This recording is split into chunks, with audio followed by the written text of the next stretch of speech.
గంజాయిని ఎవరైనా అమ్మినా విక్రయించినా కఠిన చర్యలు తప్పవని హనుమకొండ జిల్లా ఎక్సైజ్ అధికారులు తెలిపారు. హనుమకొండ జిల్లా ఆత్మకూరు మండలం కటాక్షపూర్ వద్ద అక్రమంగా తరలిస్తున్న గంజాయిని ఎక్సైజ్ ఎన్ఫోర్స్మెంట్ టాస్క్ ఫోర్స్ అధికారులు పట్టుకున్నారు.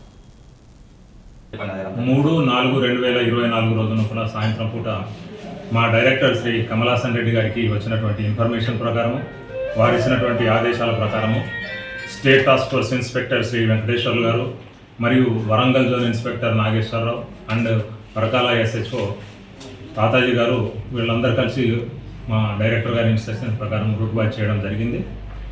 అలా చేస్తున్న సమయం లోపల మాకున్న ఖచ్చితమైన ఇన్ఫర్మేషన్ ప్రకారము ఆంధ్ర ఒరిస్సా బార్డర్ నుంచి గంజాయి తరలిస్తున్నారు ఒక వాహనంలో అనేటువంటి సమాచారం మేరకు రూట్ వాచ్ చేయడం జరిగింది. అలాగే నిన్న సాయంత్రం సుమారుగా 7 గంటల ప్రాంతం లోపల ఆ వెహికల్ని కూడా పట్టుకోవడం జరిగింది.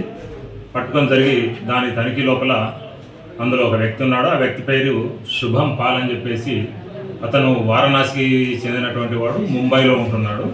ప్లస్ అతని యొక్క ఫ్రెండ్ వినోద్ దేవకర్ అనేటువంటి వ్యక్తి ముంబై లోపల జూమ్ యాప్ లోపల ఒక వెహికల్ను బుక్ చేసుకొని కారును మన ఆంధ్ర ఒరిస్సా బార్డర్కి వెళ్ళి అక్కడి నుంచి గాంజాయిని ముంబైకి తీసుకెళ్తున్నాడు. ఇతనితో పాటు ఉన్నటువంటి వినోద్ దేవకర్ అనే అతను ఆంధ్ర ఒరిస్సా బార్డర్లోనే ఆగిపోయాడు.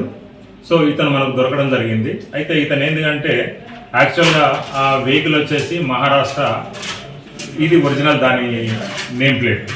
అయితే వీళ్ళు జూమ్లో రెంట్కి తీసుకొని దాని యొక్క నెంబర్ ప్లేట్ కూడా మార్చేసి వీళ్ళు చేస్తున్నారు. అంటే ఇది మీకు ఎందుకు చెప్పడం జరుగుతుందంటే చాలామంది కారు ఓనర్లు జూమ్ యాప్లో రెంట్కి ఇస్తూ ఉంటారు.